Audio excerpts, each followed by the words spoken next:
You're listening to The Metal Lens. Life, the universe, and everything from a metal point of view.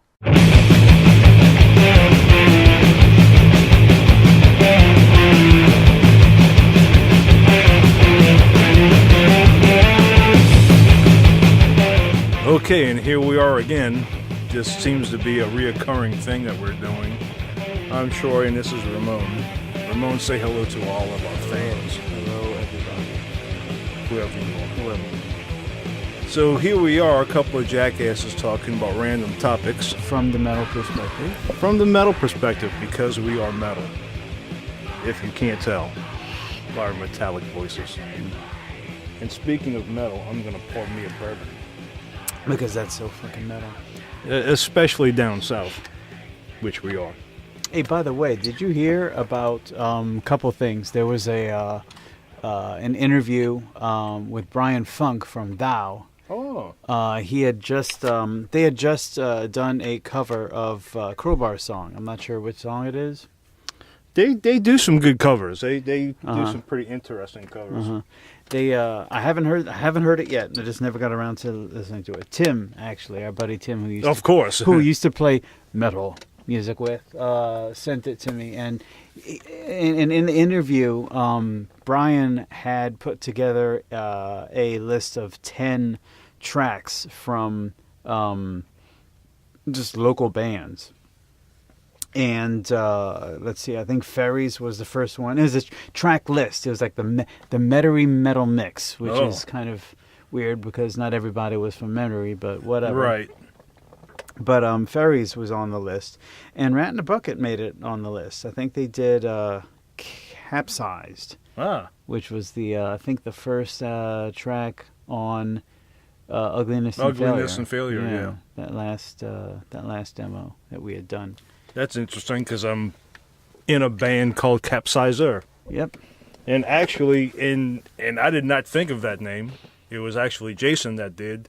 And I really forgot about the title track, the name of that song, Capsized. Right. But now that you say it, I do remember playing that song. Yep.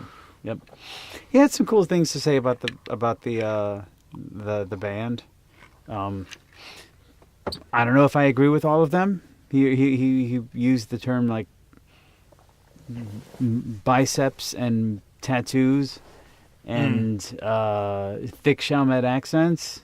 And I don't have any of them, so I know he wasn't talking about me. I mean, Brian Funk is a strange fella. I mean, we all know him and love him. He's a good guy. Yeah, he is. But he's definitely a kind of a...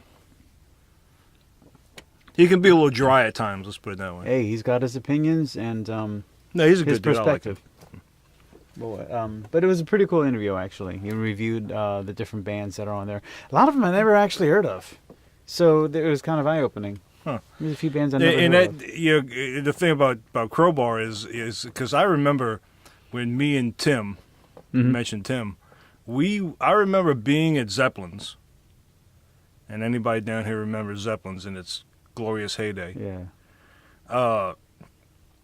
Me and Tim were up front listening to Crowbar when nobody gave a fuck about them. Before anybody knew who they were.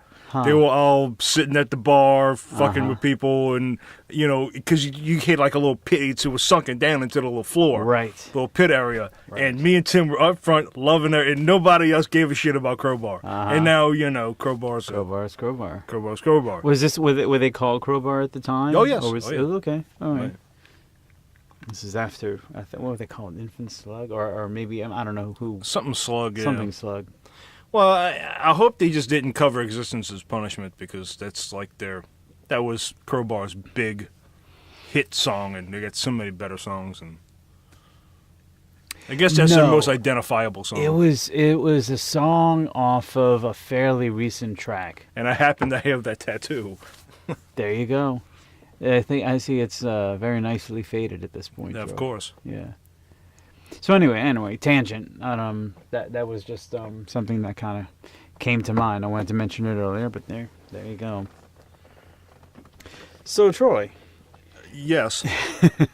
So onward. I was at work today. We had a little downtime, and I was watching a couple a really interesting series of videos on YouTube. and it was kind of a cool concept. I won't go too much detail into it, but they had like a different they have expert on different things. It was 6 different videos. One guy was talking about music. One lady was talking about blockchain. One person was talking about virtual reality.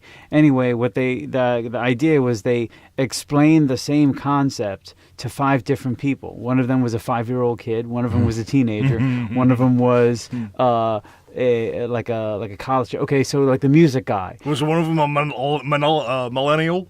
Because that's the big word right now, millennials. Probably. So the music guy was talking to a 5-year-old and explaining the concept of harmony.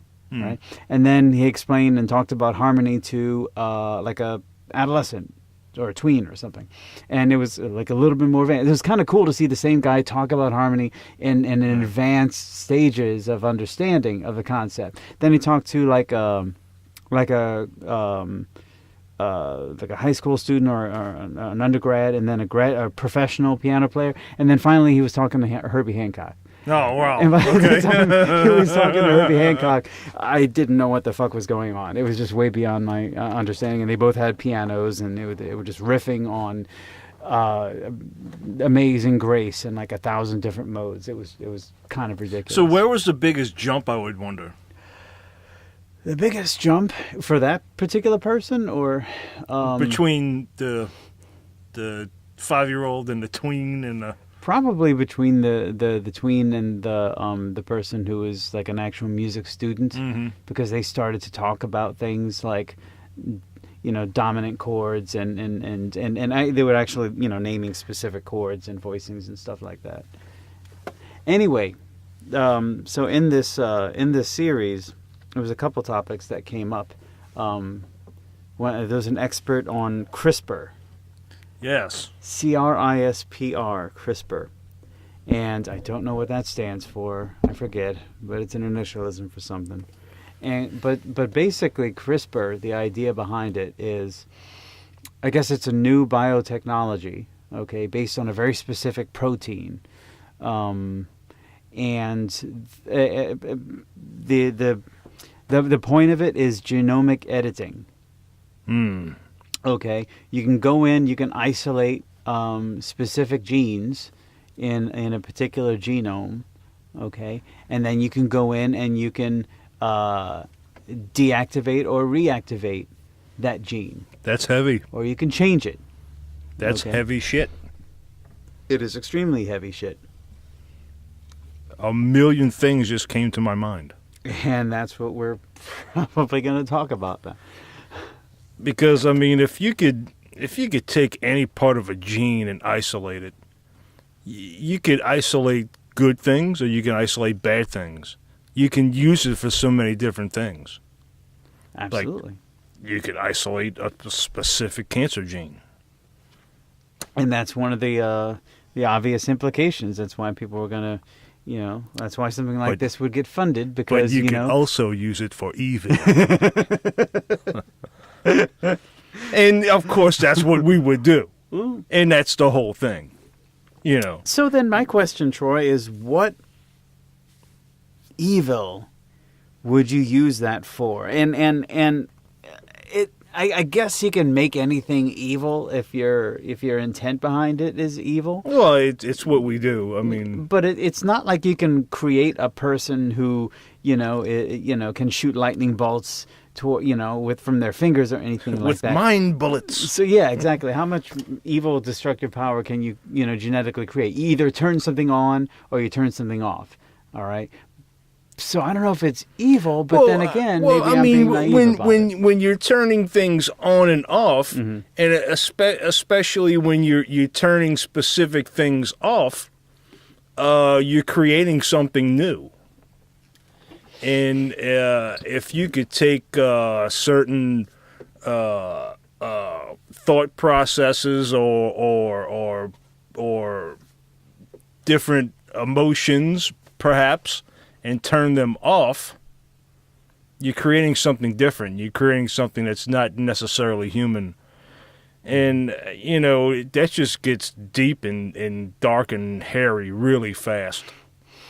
So, for example, if you create a person who's unable to experience happiness, right, or somebody who has maximum rage, you could easily turn off pain.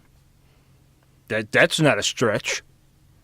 To just, what triggers your mind for pain, you just click that off. All right. You don't feel pain. Okay. Go do that. Okay. Well, you wouldn't do it because you knew it would fucking hurt. But that guy's going to go do it because it doesn't hurt. And we want to weaponize. There's certain things we got to do with everything, okay? Even with AI, okay? They're creating, you want to create a robot. Well, the first thought that comes through our minds is, can we fuck it? Can we fuck it or can we weaponize it? That's the two major things we want to do. Sex bot and death bot. Right. All right. With the little barrels that come out of her nipples, like in Austin Powers. So sex death bot. Fembots. Yeah. This is where I have to admit that I never saw Austin Powers. Oh, it's a great movie. Yeah. Good fun. But so, I mean, specific gene splicing is one thing, and that's relatively a kind of a new thing to me anyway. But as far as it gets to when you're fucking with any kind of genes or any kind of genetics in general per se, I mean, fuck, it's just it gets hairy real quick. Mm-hmm. I mean, what's to say? Okay, even when it gets to even a basic form by cloning. Mm-hmm. Okay, this was it had to be the early 90s, maybe mid 90s. I don't remember the year, but when they cloned that fucking sheep. Dolly. Yep. Okay. That, it came across the news and a lot of people like, oh, they cloned the sheep, whatever. Mm-hmm. That shit floored me. I mouth agape, fucking eyes popped out. I was like, what in the fuck? Mm-hmm. It blew my mind. Mm-hmm. I just see nothing but trouble, and it just opened up a huge world to me. Yep. When I saw that on the news, it just killed me, because it opened my mind. It's like, these son of a bitches did it. Mm-hmm. They fucking did it. Now, they've been able to clone some things with some success before, but and a lot of the thing that came to my mind immediately was it worked with a sheep. Mm-hmm. They tried it with a frog and it come out with two heads. They tried it with a snake and it come out with fucking two tails or something, mm-hmm, whatever. Mm-hmm. But it worked with a sheep. Mm-hmm. Once they figure out why it worked with a sheep, that's it. The fuckers can clone anything. Yeah, yeah. So, okay, goods and bads, pros and cons. Pros, you could take a cow, the perfect prime specimen of a cow, mm-hmm. and clone the fuck out of it. You got endless amounts of USDA prime A beef, just and limitless supply of it. You just clone the fuck out of it, so it's everywhere. You can get filet mignon for cents on the pound. I gotta stop you there, Troy, because what makes the difference between quality beef is not only the breed, but also how you feed the thing. Oh, and like the what's that Japanese stuff when they massage it? The Wagyu beef. Yeah, in Kobe. Yeah, they feed it beer and they do all kinds of crazy shit. But I mean, any Nebraska farmer will tell you that there's a big difference in flavor and consistency and fat content between corn-fed and grass-fed just like beef. Chickens and stuff. Chickens chickens get tumors and cysts and all stuff. See, when you buy like pieces of meat, like you just buy like a pack of breasts, a pack of legs. Yeah. Well, it probably had cysts and shit in the fucking breast and the wings, right. And they cut that shit out. And if it's a perfectly good, healthy chicken, then they sell that as a whole chicken. Well, we do. I mean, the whole genetically modified food debate, it's nothing that's not going on now, because I mean, we've bred Well, no, chickens that are way bigger than they used to be like 50 years ago. We've bred, cows that produce great beef. Well, and yeah, pigs I don't and want to stuff get like off that. too far because I mean GMOs is a different thing, and GMOs aren't necessarily a bad thing. We've been genetically modifying food for a long fucking absolutely, we kind of have to. That's just through the breeding process, right? It's kind of almost a natural process if we're going to mass produce food, but people don't. It's just genetically modified. Oh fuck, it just scares the fuck out of people. Right. But I mean, anyway, but you could take pigs, okay? Yeah. Pigs have the same organs and relatively the same size as we do. We could do something to the pig, beef up its immune system or anti-rejection drugs or whatever, and clone the fuck out of them, and you get fucking organ donors forever. Okay. Okay. A lot of this shit is a little far-fetched, but once you get cloning down, all of that shit opens up. Mm-hmm. Okay. So what's going to stop us from cloning people? Well, the main thing is going to be the religious people and the ethics and Sure. Okay, if you clone a person, what would that do? How would that impact society if you were cloning people? Okay, if you were cloned, would you have your own mind? I would assume that you would. I would assume so, just like an identical twin would. Now, right, okay. Which is kind of like a natural clone, I guess. So, but think about what our society does, okay? Especially with racism and everything else, okay? You're a cloner. You're cloney, man. You're fucking cloney, okay? Your mom's a cloney. You know what I love? You ever seen Alien Nation? It certainly sounds familiar. Big round disc, silver disc appears above the earth. All right, UFO standard, exactly UFO. The people that come out of it, okay, they it turns out, the movie starts with they've already integrated into society, right? They're living among us. They have jobs. We're working together and stuff. They kind of skim over that part, all right? But the history of it is that there's basically like a caste system. Essentially, there's like a slave caste, and then there's like a dominant caste and stuff like that. And they're talking about the good science fiction, in my opinion, reflects our own society and our own problems and shit like that. That's why this shit's so effective. So already you're talking about like class inequality and stuff like that. But then they're also talking the issue of racism comes about. In a sense, like racism among people is kind of really brought down because guess what? Now we got entirely different species that we can persecute together, right. And we can all join together, black and white, red and yellow, and all that shit, and just say, "Hey, everybody, now we're all equal because these guys aren't." Here's our new Omega. Here's our new exactly. And if you're talking about people who are cloned being second-class citizens. I don't know, man. I don't know if that assumption's going to be made, but I guess it could. Sure could. I don't think it's a stretch at all. And and so you look at what we do. I mean, we're going to weaponize. We're going to want to fuck it, or we're going to want to weaponize it. And I mean, if you, of course, what would the military want to do? They would want to build armies. They would want to build armies. Okay, so assuming that there's like some advantage to whoever it is that they clone. They're not going to make a whole bunch of like Shaggy from Scooby Doo. Right. It's gonna be the prime specimen of a male. That's I see you looking at me, Troy. Yeah, that's right. Yeah. And so it even goes, and even if it doesn't go that way, and it probably wouldn't. I mean, everybody knows that's just morally and ethically bad business. There'd be far too much outcry for something like that. Sure, but and then so what would stop for it to go into fertility? We want to have kids. We can't have kids, so we're going to go to a fertility doctor. He goes, well, since we can clone people, what would you like? Blonde hair, blue eyes, 6 foot. Well, that they actually, let's take this back to the CRISPR thing, okay?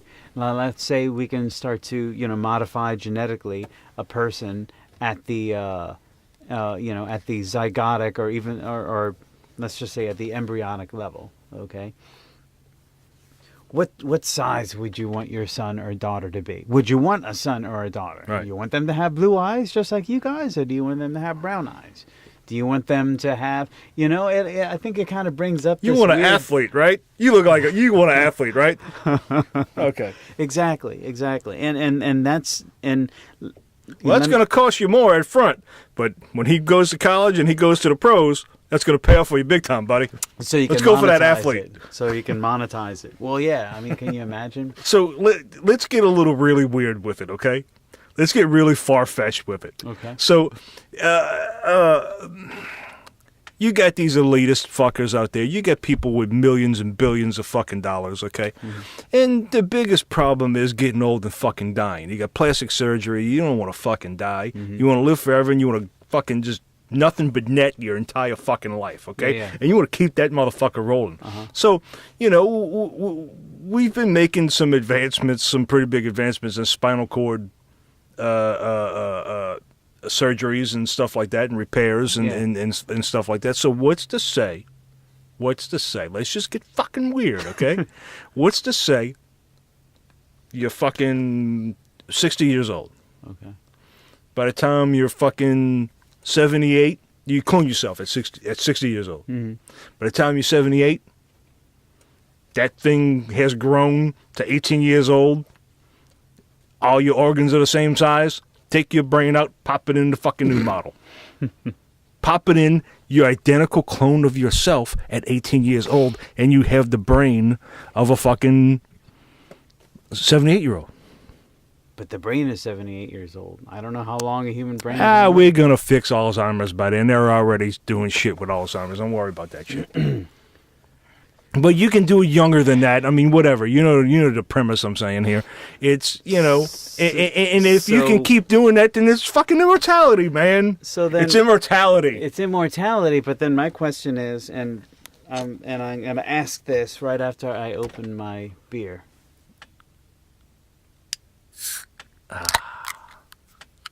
Yes. Very nice. So you said, okay.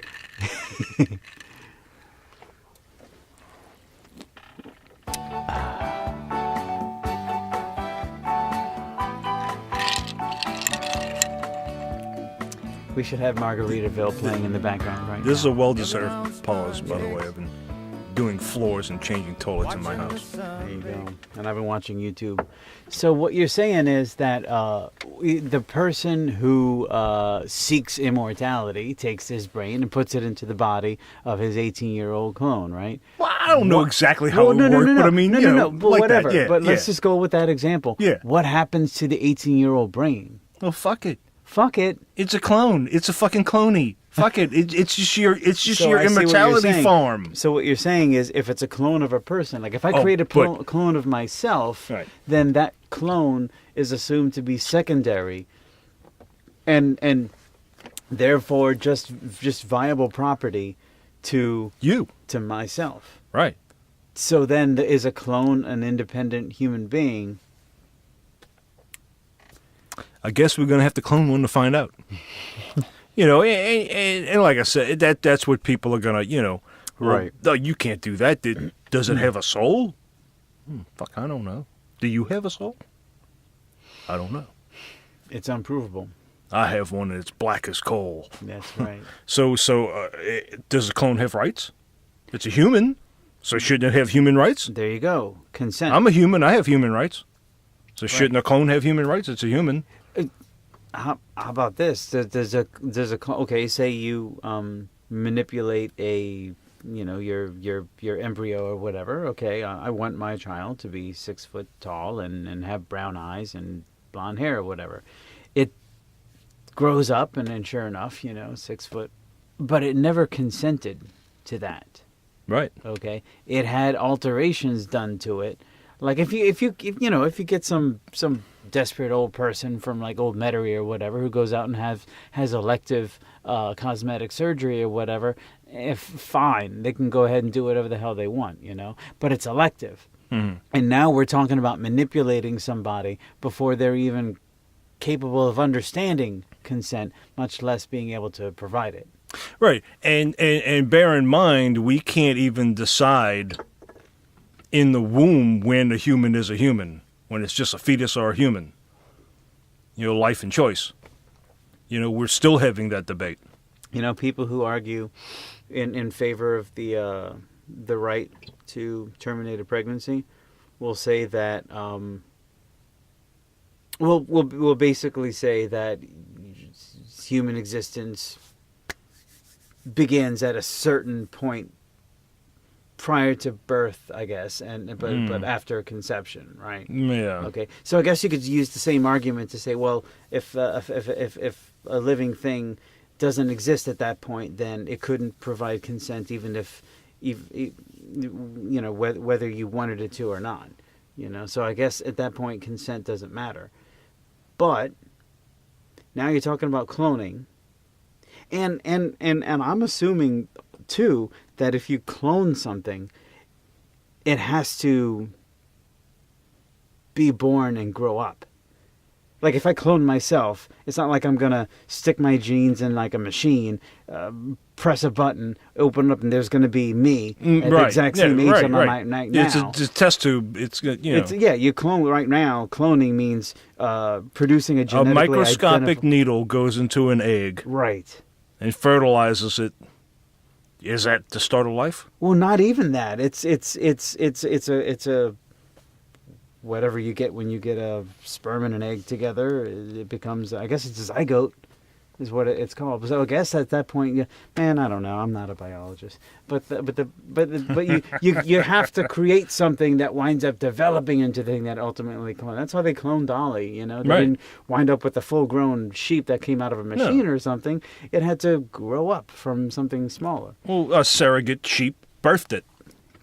Okay, there you go. A surrogate sheep. That's what happened. Developed inside a surrogate sheep, and it was born. Just like all sheep are. It just happens to be genetically identical to the donor. Right. So clone Troy would have to go through the process of being born and growing up. And then having to be told, sorry, you're just spare parts. Right, but I mean, if I would think if I cloned myself for spare parts, my spare parts self clone wouldn't be growing up, going to school, and until it's 18 to where I can harvest it. It would be in a lab, in a tube, in a cell, probably floating in water with tubes stuck to it until I'm ready for it. So it would be then in that case unconscious. Yeah, I guess. Yeah. Well, if that's the case, it would be hovering in stasis. In stasis. Man, well, we're talking about shit that doesn't really. I mean, that's not even possible or feasible at this point. No, it's not. It's not. But I mean, that is all the shit that spawned in my head when I heard that they cloned the sheep and it was successful. Right. It's like, fuckers, you motherfuckers. Okay, so let's go. Let's talk about cloning and let's talk about CRISPR in terms of like, and it was interesting because this came up in that series that I saw in the people who were being interviewed when they started to talk about, hey, is this a good idea or a bad idea? What are the implications of this? People started to go into worst case scenario. Mm-hmm. Right? Okay, so if you bring up cloning, somebody's going to say, well, then we're going to just start, creating, organ farms or whatever, and if we talk about like genetic manipulation, and this is what came up in the series, people started to say like, well, people are going to start abusing this and using it as a means to just sort of like, change their own DNA for vain reasons. Of course we are. For that sort of thing, but there's a lot of, more possibilities of that. You mentioned cancer, and I think there's evidence that like certain cancers are genetically are kind of founded on certain genetic predispositions. So, okay, let's just turn that, shut that gene off and reduce your risk, or maybe even reverse the course of cancer if it came up with somebody. Well, yeah, I mean, everybody has cancer cells in their body, but like most people have heart disease in their family. Mm-hmm. I do not. No one in my family, either side, my mom, dad, no one has ever died of heart failure. Mm-hmm. Well, I mean, eventually they did. But, I mean, they never had heart disease, any type of heart disease. Okay? So that's one thing that I'm probably not ever going to have. Mm-hmm. Okay? Asthma was a possibility. My brother got it. I didn't. Okay. But, so there's people, plenty of them, that are walking around that are way better genetically than other human beings walking around.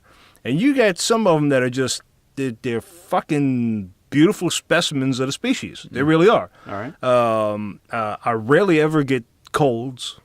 They're sick. Right. I have diabetes, but that was onset. Mm. It wasn't genetic, but I mean, there's people walking around that are just, they don't have fucking shit wrong with them. Mm-hmm. They don't take any kind of pills. They're not on any kind of medication. They don't get fucking sick. And they just fucking, they're lean, they're strong, and they just fucking go. Right on. And they're beautiful specimens of the fucking human race. That's what you want. You can create more of that through cloning or genetic editing. So striving towards like physical perfection, then, as you defined. Yeah, not you, Troy, but like right. as whoever is doing it chooses to define perfection. And I mean, you got other people that are fucking sick every fucking 2 months. Right. They have weak immune systems. They have fucking genetic problems. You got people that they've been jogging fucking 10 miles a day since they were fucking 20 years old, and they're fucking 40 and they have a heart attack. Yeah. They eat fucking vegetables and fucking, because it's genetic. They have heart disease in their genetics, and they're going to die of a fucking heart attack. No matter what the fuck you do, you're going to get heart disease. Well, shit, dude, if if I was one of those people, why wouldn't I want to, get some kind of like genetic help? Right. And kind of change that. Because here's the cool thing is that if you change my genes and then those genes get expressed in the way that that I intend them to, not only is the expression changed, but the genes themselves are changed. That means if I have kids, that's actually going to get passed down. Yes. I have just completely altered the line of genetics. Now, here's a question. If there is a sense that that's just meant to be, okay, and if you take like the entire history of human species and you see patterns of genes being expressed in certain ways, okay, you take people in Africa, okay, they've got dark skin, they've got kinky hair, okay, they have physical adaptations that they've developed over time because of their environment. Yes. And you can see that change as you get, further from the equator and closer to northern climates. And you see people who, obviously, this person's, genetically adapted to their environment and that sort of thing. All right. So in a sense, you can kind of say that those people were meant to go in that direction because of, survival. Now, if we start messing with that, okay, and it could be that we're getting to the point where the course of nature doesn't really matter anymore because we've got like our understanding and our technology to compensate for that. But if we start screwing with that, like if I start screwing with my genes and saying, you know what, those somewhat crooked teeth of mine, no more of that. I'm going to go have kids and they're going to have perfectly beautiful straight pearly whites or whatever. Okay. Right. That's a weird example, I know, but what if that was meant to be in the grain, the big scheme of things? In the argument you're probably going to have is, well, isn't that a part of our evolution now? Mm-hmm.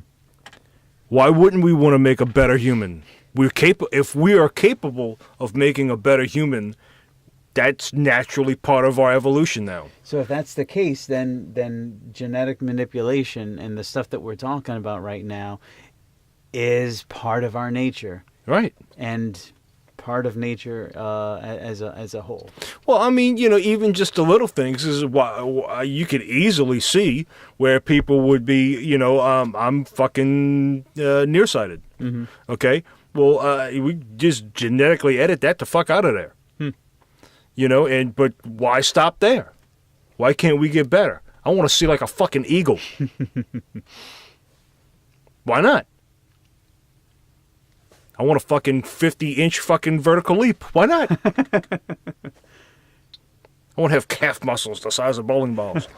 Well, but and that's what drives us. That's what drives us as a species. That's what we do. Why not? It's the better fucking the better wheel or whatever the fucking cliche is. So let me throw this out there. If you reach a certain level of, I'm not going to say perfection, but let's just say a level of physical satisfaction, okay, what happens to your drive towards self-improvement? I say that goes out the window to a certain extent, okay? Okay, so if you in a long scheme, in the grand scheme of things, everybody, we get to a point where everybody is got this ideal body shape or size or whatever, maybe with some variation or whatever, but like we're physically again, I don't want to use the word perfected, but we're physically primed for our environment. Okay, we're disease so resistant to disease. We're so resistant to environmental hazards, to a certain degree. Then does that maybe kind of produce a degree of society-wide apathy? No, absolutely. Or even arrogance. No way. Because we're always going to go further. We're always going to go further. All right. I want gills. I want to breathe underwater. I want fucking wings. I want to fucking fly. Okay. You can bring that. It's going to go further, and it's going to go further. Fucking hybrid humans. I mean, you could sit back and you can easily imagine what that would eventually produce. I mean, think about our evolution. Okay, we're constantly evolving. We're more upright than we ever used to be, and we keep going further and further. What are we going to look like in another 10,000 years, 50,000 years? Okay, and there've been some speculations about that, right? And it's pretty much mostly millennial fucking thinking, I think, but. The eyes are going to get bigger because we needed more light to see, and it's basically, geared toward millennials and how they are, and our brains are going to get bigger, right? And our limbs are going to get smaller because we don't need them that much because it's all right here. Yeah. Our thumbs would be very flexible. Well, we're talking about like what would otherwise be. But I mean, if you think about how we're going to change as we evolve, and if we're saying that genetic editing is part of our evolution, then what are we going to create and what are we going to look like if we incorporate genetic editing into our evolution? We'll be fucking 10 feet tall and fucking, you know what I mean? At which point, I don't think there's really any particular advantage to be, 10 feet tall specifically. I'm taller than you. That's the advantage. And then somebody else is gonna, they're gonna go ahead and create somebody who's 11 feet tall. That's exactly. I mean, I see the ability to just sort of screw with our genes, as a means to maybe accelerate what would otherwise be the evolution in the direction that you're talking about. In other words, in the direction that makes us more adaptive to the kind of lifestyles and the kind of practices that we live today. Yeah. But we're also talking about primarily well, I don't know how to describe it because I think Western is kind of a myopic way of looking at it. I want 4 mouths so I can drink 4 beers at the same time. Which is a pretty stupid design. Have you ever really thought about that? What? This might be a little bit off the cuff, but I mean, it's a pretty. I mean, they got like say like dolphins and shit. They're mammals, right? Mm-hmm. Sure. And they have like an air hole, and they have a mouth hole, so they can eat and breathe. I guess they could. We can't do that. That's true. We can't eat and breathe at the same time. Oh. We choke. Right. We can choke, and a lot of us do. Mm-hmm. And if you think about it, it's a fucking idiotic design. It's fucking stupid. It's not a well designed. It's not. Well, I guess. We eat, breathe, talk out the same hole. We should have another hole for something. Well, if CRISPR has it, if this technology goes in that way, maybe we wind up with like a blowhole. Right, I should be able to breathe. I should be able to breathe and drink a beer at the same time. Oh, dude, I need to be able to maximize my efficiency here. Just constantly drink without having to stop to breathe. Because what happens if you fuck that up? You start coughing. God, it went down the wrong pipe. Ugh. Exactly. It doesn't. It happens all the time. No. What we need to do is we need more pipes. Yeah, we do. We at least one more pipe. Yeah. One just dedicated for breathing, because that's essential for life. If we don't breathe, we die. So we should have one hole strictly for breathing. Okay, but what you were saying, what I was saying, was that, okay, like say something like this happens, right? Like, what about the people and what about the cultures and the communities that are kind of left in the dust? You know what I mean? I mean, there are still like remote islands. I think we talked about this last time. Remote islands of people who are, still wearing loincloths and throwing spears and stuff like that. And in a lot of sci-fi movies, you will always have that. You'll have the underground. Typically, they live underground. They live in the sewers, like in a time machine. Yeah. And they're still living the old way, and people above ground are, Right. Yeah, I mean, you'll always have that. But, I mean, and like everything else, it's going to be first available to the elite. Mm-hmm. The movie stars and billionaires. And so here's another part of the same series. There's a certain name, and again, I wish I could remember the name of it, where it's a similar project or research effort as CRISPR. Well, not similar in the way in the research, but like CRISPR, this is a pretty a pretty major research effort where they're basically trying to map out the human brain. Yeah. Okay. And good luck. Yeah. Well, the goal is, I mean, our understanding of neurobiology is pretty infantile. Yeah, we don't. It really surprises me how little we know about the brain. Well, it's so hard to see. I mean, but I tell you what, they have figured out though, and I think this is pretty fucking interesting. Is what the fuck are they? The you'll know what they are. The antidepressant inhibitors. What are they? SSRIs. Yeah. Selective serotonin reuptake inhibitors. That's heavy shit, dude. I mean, because they figure, because I've known some. I've never been on these things, but I've known people who have been, and you can't stop that shit cold turkey.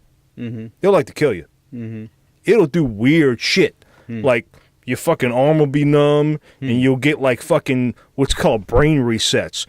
While you just be sitting there, and all of a sudden your brain will just go like somebody just like grabbed you with two hands and just shook your fucking head violently. And that's the weaning effect off of these fucking inhibitors.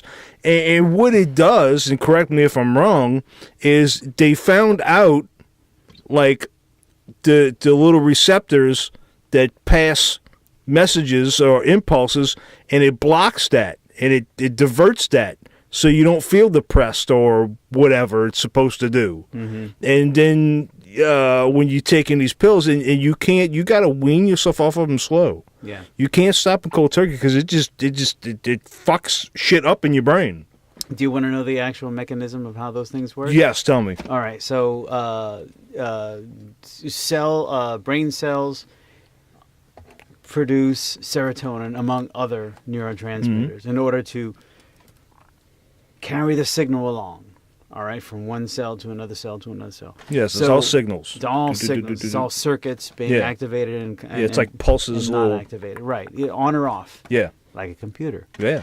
Ooh. Anyway, so what it does is, serotonin is one of the chemicals, and what one cell will do is it will throw out serotonin, okay, into the space in between the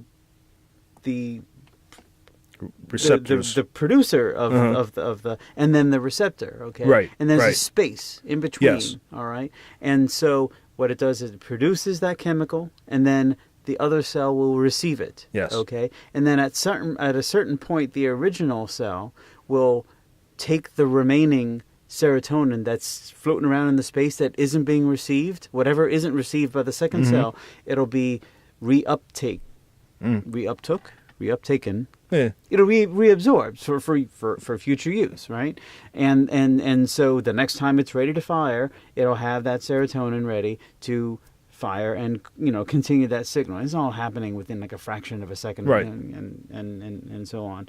So what the idea is with certain people who have a certain type of depression is that the originating cell releases serotonin, but then takes it back before the next cell gets a chance to receive it. Right. Okay. It's reuptaking the serotonin, which is implicated with happiness, according to studies. All right.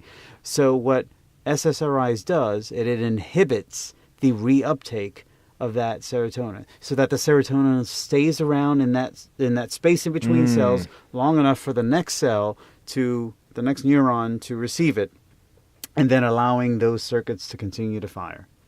Right. Okay. And you would think that that's pretty heavy. The more you know. Right. And listening to it, you would think that that's pretty heavy duty understanding of how the brain works. But it's really not. Well, there's a problem. Not all forms of depression are dependent on or are caused by problems with serotonin. For one thing. Okay. Yeah. For another thing is, if you take an SSRI, you're talking about serotonin in your entire brain. Okay. The pill doesn't just affect serotonin reuptake in certain specific areas of the brain that have to do with your mood. Okay. It's your whole brain. Okay. And serotonin does, as far as we know, more than just make you happy. Yeah, I mean, don't you think a swift kick in the ass would solve a lot of that shit? Stop being sad, you fucking loser. You know what? I've tried that in the past, and it didn't work. Yeah, I mean, and the only thing I've never been depressed, or I've felt not the clinical depression. Everybody feels depressed, right. But I've never been clinically depressed, right? Or I don't even know what that even feels like, right? But I have experienced anxiety, and let me tell you something. That's a fucking horse you don't want to fucking ride, because it's fucking. See, the thing that's interesting about it is because I was taking very mild. It was a form of Xanax, and Zappalin and some shit. I don't know. Yeah. But it was really mild. This small dose, but it worked, and I played with it a little bit, and the thing about anxiety was, it had very strong physical effects. Right. Which a lot of people don't understand. And I'm assuming the depression works the same way. Because you look at it and say, you depressed, you fucking pussy, whatever. Just shut up and lick a lollipop and be happy. But in the anxiety did not work that way. It did not at all. And I went to the doctor, and she had she's a nurse practitioner, by the way, and she had it herself, so she knew exactly where the fuck I was going. All right. And what the main thing was I was having problems breathing. Right. And I felt like there was food caught in my throat. Right. And I couldn't clear it. Right. And I almost felt like I had to concentrate on breathing. And if I didn't concentrate on inhale, exhale, I would not breathe. And then you start to panic and anxiety rises. Right.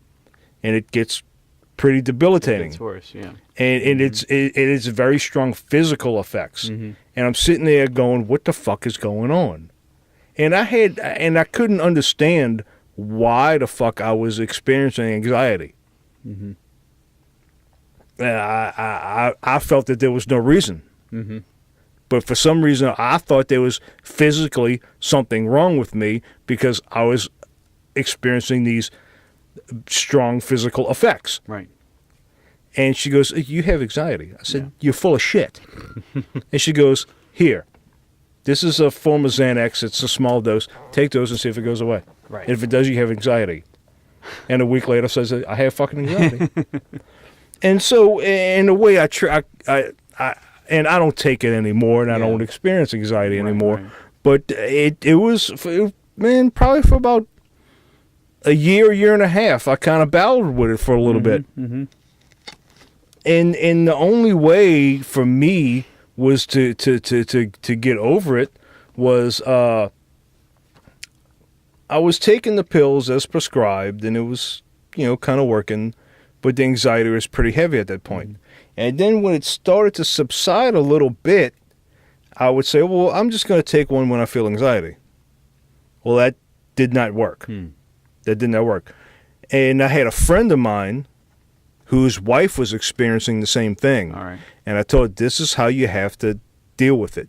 You have to take the pills, and you have to experience life anxiety-free for a period of time to realize what it is to not have anxiety, and then you can start getting off. All right. And that's exactly what I did, and that's how I got off of the pills, and I don't experience anxiety. And every once in a while, every once in a blue moon, I'll kind of feel, I'm like, I know what that is. Yeah, that's because the thing that was, I guess it was so debilitating in the front end, and I didn't know what it was.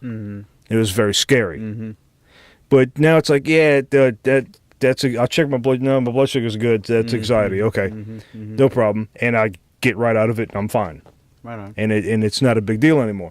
But that was pretty heavy duty. And I mean, and I would assume, like, depression and thoughts of suicide and hearing voices and shit like that. I mean, that kind of opened my eyes to a lot of that stuff. If you don't experience it yourself, you're really kind of ignorant to what it really is. And you really need to kind of experience, because, I mean, the friend I'm talking about whose wife was experiencing, he's like, she's just full of shit. She just needs to get over it. Just get yourself out of it. You can't, dude. You really can't. Because it's not, because you associate it with a mental thing. And it is a mental thing, but the thing that got me was it has strong physical.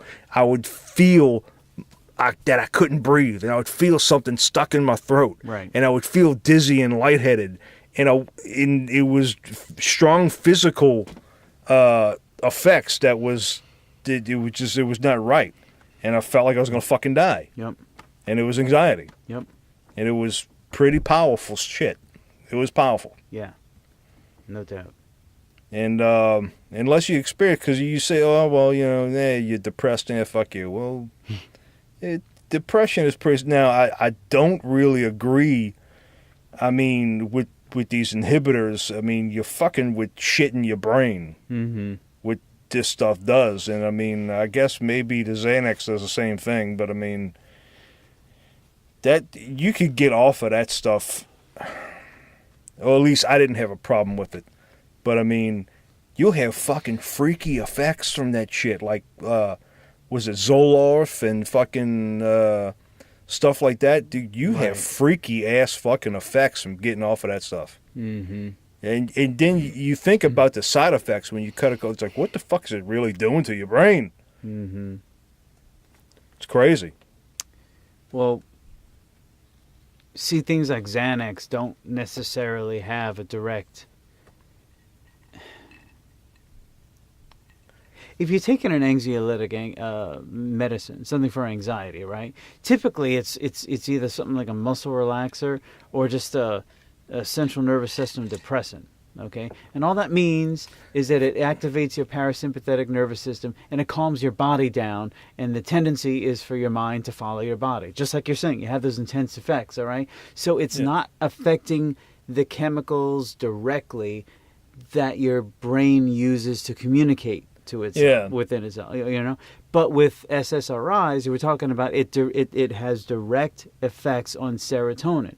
It directly affects the operation of the telephone lines that your brain uses to communicate. Yeah, that's with not itself. Good. No, that can be real problematic. That's not good. That's probably something you should want to avoid. But like I said, if the depression is that debilitating, you got to get help. Well, here's the problem. You got to get help. Here's the problem, though. Because experiencing anxiety like it did, I could see where depression could cripple. It cripples the fuck out of you. It does, man. But you know what?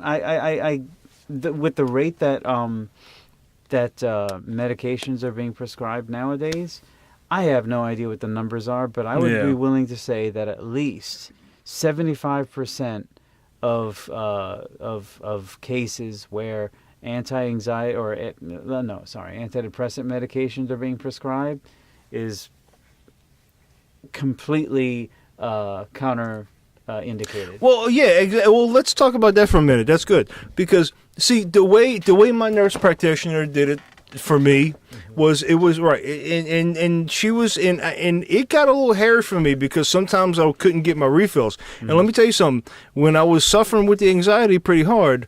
If I didn't get my refills, that was pretty detrimental. All right. Okay. And she was kind of worried, like, well, you know, it's kind of like a class 2 or a class. I'm like, no, it's not. It's freaking Xanax. The fucking government could give a fuck if everybody's on Xanax. It makes everybody. They don't give a fuck about that. It's the opioids and shit like that. That's what they care about. But either way, she did it right, though. I have to give her credit. She did it correctly. She prescribed it to me in order to get over this shit and to get off. Mm-hmm. And that was her whole... All right, gotcha. Her whole plan with prescribing me what she did. It was a very low dose. And it actually was like 1.5 or 2 milligrams. And then I was breaking them in half. And then I went to 0.5 milligrams. Mm-hmm. And then I got off of it. Mm-hmm. And she did it the right way. And I got to give her credit for that. Sure. She had a plan for me to take it and get off of it. Right. And I did. Right. And it worked. And it was great. Yep. Okay. But here's my take on opioids, okay? Because I think the Trump did it, you know, with Reagan it was to say no to drugs or whatever, and now it's the opioid crisis, okay? So here's my take on it. This may be wrong, but this is just my little fucking rant. I'm going to get on my soapbox for a minute because I'm working fucking stiff. I wake up every fucking morning and I go to fucking work, okay? Now, I'm 40 fucking years old. My knees are starting to hurt. My back's starting to fucking hurt. I'm getting up there, okay? And I've been busting my fucking ass for fucking 20, 30 fucking years now, okay? So, okay, you initially prescribe like Oxycontin's for pain, okay? Okay, what kind of pain? Physical pain. My shoulder hurts. My back hurts. My knees hurt. My fucking neck is killing me. Okay, why is your back and your shoulders and your knees hurt? Why did it hurt? Well, because I'm fucking. It's abuse. It's abuse. Okay, the shit. Because I thought I was clear because my back never hurt. and all the stupid shit I did in my 20s of working and climbing up ladders with fucking compressors on my fucking shoulder and doing stupid shit. I was like, fuck, my back should be ruined, but it's not. Well, I just didn't wait long enough. It's getting there, okay? So what do I do?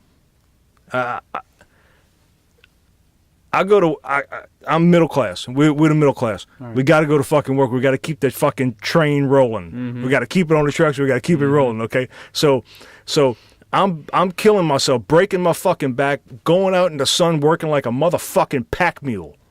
Okay. Well, we keep backing up Social Security. We keep backing it up because the Democrats keep the fucking hands out of it. And go back in history and look at the fucking Social Security and who started fucking with it. The Democrats started fucking with it. It was only supposed to be for retirement. That's the only thing it was supposed to be for. But they but it got so big with the baby boomers, the pool got so big they couldn't fucking help themselves, and they had to go grab into it, and they had to go peel out of it. So now you got it's the same old problem. Okay, you got so many people taken from it and not enough people putting in. It's not going to sustain itself, okay? By the time I get to fucking 75 or whatever the fuck the retirement age is going to be, by the time I get to retire, there ain't going to be any fucking money left. So what I'm going to do, I have to keep fucking working. I have to keep fucking working like a goddamn pack mule. So how can I do that when my fucking back is fucking crippled and my knees fucking hurt and my shoulders killing me, my neck, I can't barely turn my fucking neck anymore? Right. What I got to do? I got to take pain pills so I can work through it. I can keep fucking working. So you're fucking working, putting into the system. They keep backing it up. You got to keep fucking working. You prescribe me pills to keep fucking working, and now you want to take them away? Fuck you. Give me the fucking pills and keep me working. That's the only way I can sustain it. That's the only way I can sustain your elitist fucking life up there on fucking Capitol Hill, because I'm working like a fucking pack mule, and I got to keep fucking working. I at least got to work to fucking 67 now. I know that now. At least now. As it sits today, I got to work till 67. I'm 40. I got to work till 67. My back hurts now. Yeah. How am I going to keep working? I got a dull of pain. I got to fight through it some kind of fucking way. Give me the fucking pills and keep my ass working. Now you want to take the fucking pills away. Because I'm in there, I'm in the trenches working like a pack mule for 50 fucking years now. There. I'm done. That's my fucking rant. Can you get off the soapbox now? I'm off of it now. That was it. Right on. Motherfuckers.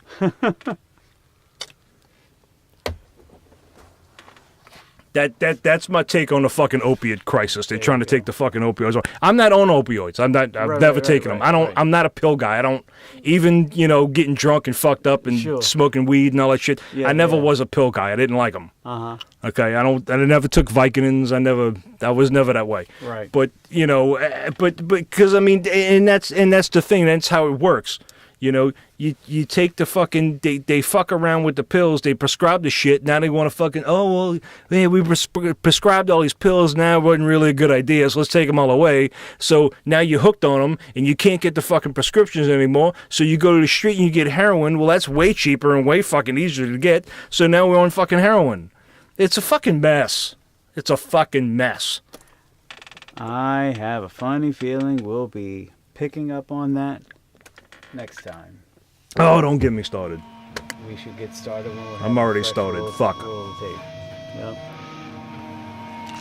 What is that, 65 minutes? 65 minutes, goddamn straight. That's not bad. Yep. So I guess we're going to sign off now. Yeah, let's go ahead and sign off. So that's views on we went to genetics, to brains, to opioids. Well, it's all connected in there. From the metal perspective. Yeah. Because we are metalheads. And here's our outro music. When we decide to put it in.